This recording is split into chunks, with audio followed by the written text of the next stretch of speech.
이제 9월 이제 말로 향하여 달려가는 주간입니다. 이번 주간 지나면 그러면 이제 곧 10월이 됩니다. 10월에 여러분이 가지고 있는 기도 제목 또는 마음에 바라고 있는 것이 무엇입니까? 9월 마지막 주간 또 이제 10월로 넘어가는 이 계절에 여러분에게 하나님의 은혜가 충만하기를 바랍니다. 오늘 함께 묵상할 말씀 제가 봉독해 올리겠습니다. 느헤미야서 6장 5절부터 9절 거룩하신 하나님의 말씀입니다. 산발랏이 다섯 번째는 그 종자의 손에 봉하지 않은 편지를 들려 내게 보냈는데 그 글에 이르기를 이방 중에도 소문이 있고 가스무도 말하기를 너와 유다 사람들이 모반하려 하여 성벽을 건축한다 하나니 내가 그 말과 같이 왕이 되려 하는도다. 또 내가 선지자를 세워 예루살렘에서 너를 들어 선전하기를 유다에 왕이 있다 하게 하였으니 지금 이 말이 왕에게 들릴지라. 그런즉 너는 이제 오라 함께 의논하자 하였기로 내가 사람을 보내어 그에게 이르기를 내가 말한 바 이런 일은 없는 일이요 내 마음에서 지어낸 것이라 하였나니 이는 그들이 다 우리를 두렵게 하고자 하여 말하기를 그들의 손이 피곤하여 역사를 중지하고 이루지 못하리라 함이라. 이제 내 손을 힘있게 하옵소서 하였노라. 아멘. 느헤미야가요 예루살렘 성벽 이거를 재건을 딱 시작하고서 이거를 완전히 다 완공할 때까지 이게 기간이 그렇게 긴 기간은 아닙니다. 성경 말씀이 이제 조금 더 있다 보면 그게 나오는데요. 52일입니다. 그러니까 2달이 조금 못 되는 기간이에요. 근데 그렇게 길지 않은 기간이지만 이 기간 중에 무지무지하게 말하자면 정신적 스트레스가 심했을 것입니다. 그러니까 오늘 여기 본문 말씀에도 있는 것처럼 산발랏이요. 또 그 일당들이 처음에는 조롱하고 뭐 이러다가 그러면서 이렇게 저렇게 뭐 저 사람들이 저거 계속 할까? 재정이 부족해서 못할 거야. 아니면 유다 사람들 적절하게 흔들어 놓으면 저 사람들 마음 다 흩어질 거야. 이렇게 생각했거든요. 근데 느헤미야가 가진 하나님 중심의 신앙, 느헤미야의 영적, 정신적 리더십이 대단했습니다. 사람들의 마음이 하나로 탁 뭉쳐서 흐트러지지 않고 계속 막 진행되니까 그러니까 이제 나중에는 무력으로 공격하려고 하고 또 거기에도 대비하니까 이제는 없는 말을 지어내서 말하자면 바사 제국 그 큰 통치 구조 아래에서 반역을 하려고 한다. 이런 말을 지어내는 거예요. 그리고 이제 이 산발랏이 우리 만나자. 좀 협상하고 좀 얘기 좀 하자. 근데 이제 만나러 나오면 죽여버리려고 한 거죠. 그래서 느헤미야가 가지 않았죠. 근데 계속해서 편지를 보내는데 3번째, 4번째 계속 안 가니까 5번째 또 편지를 보내는데 보통 이제 중요한 편지니까 딱 봉인을 해서 우리 영화 같은 데 보면 나오잖아요. 이렇게 편지를 쓰고서 촌농이나 또는 이런 거를 떨어뜨려 가지고 거기다 꽉 이제 직인을 찍죠.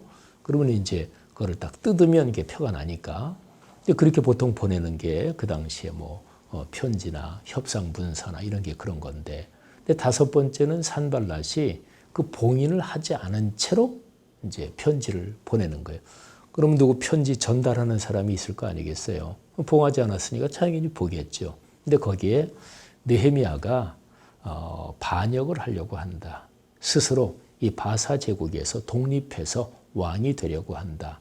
근데 이게 우리가 성경을 지금 단편적으로 읽으면 뭐 그냥 뭐 그런 모함이 대단하지 않게 보일지 몰라도 예루살렘을 중심한 그 지역은요. 고대 근동 지방에서 늘 중심적인 역할을 했습니다. 예루살렘이 그런 곳이에요.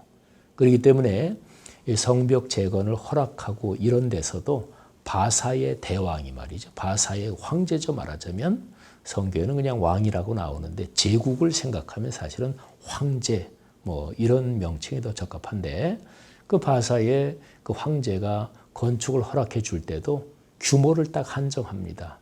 옛날에 지었던 것보다 절대로 크게 지으면 안 된다. 그러니까 예루살렘이 원래 옛날에 가졌던 그 중심 기능, 그 잠재적 역량 그런 게 있었거든요. 그러니까 여기에서 느헤미야가 예루살렘에서 왕이 돼서 스스로 이제 바사에서 독립하려고 한다. 이거는 뭐 굉장히 설득력 있는 파괴력이 있는 그런 흑색 선전이었습니다.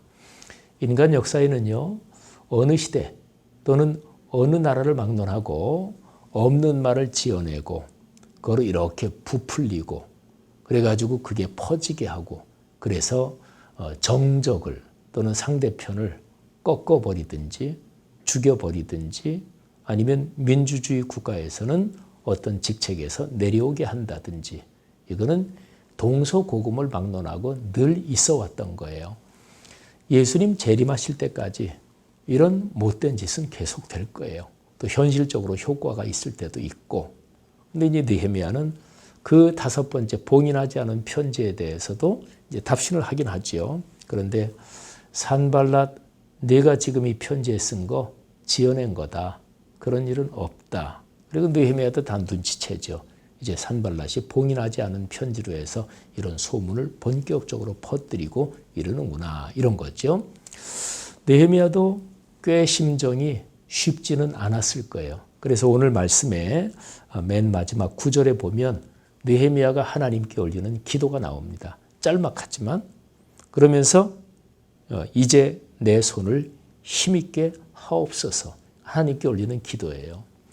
그러니까 느헤미야도 심정적으로 이런저런 상황에서 하나님께 매달리고 뭐 힘드니까 물론 힘들지 않아도 느헤미야는 늘 기도하는 사람이었지만 말이죠.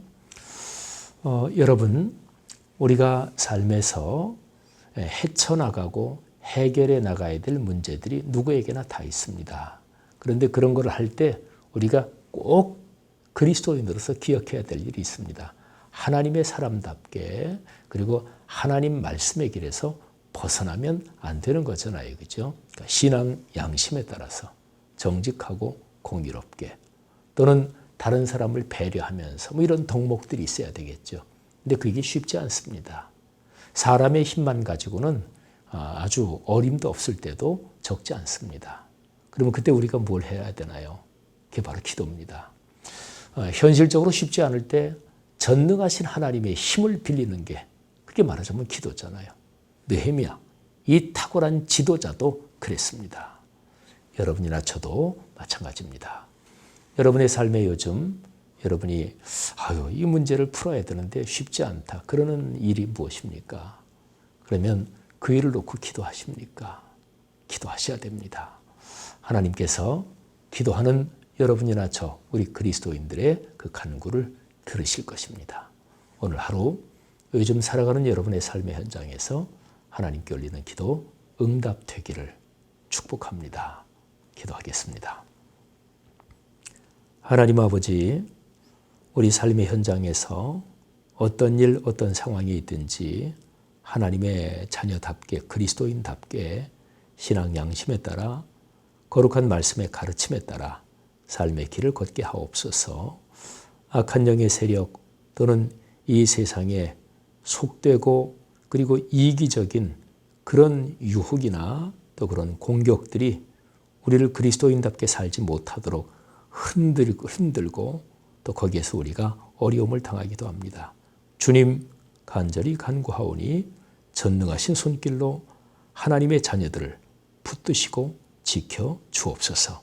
오늘 하루도 주님의 그 손길 가운데 삶의 길을 걷겠습니다. 감사합니다. 예수 그리스도 이름으로 기도 올립니다. 아멘.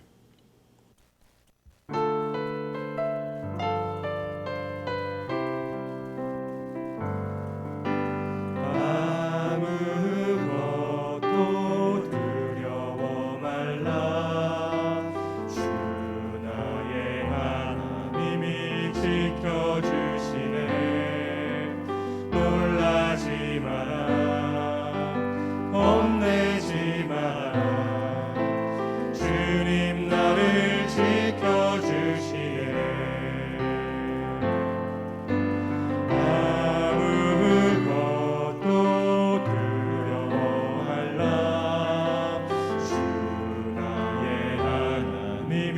지켜주시네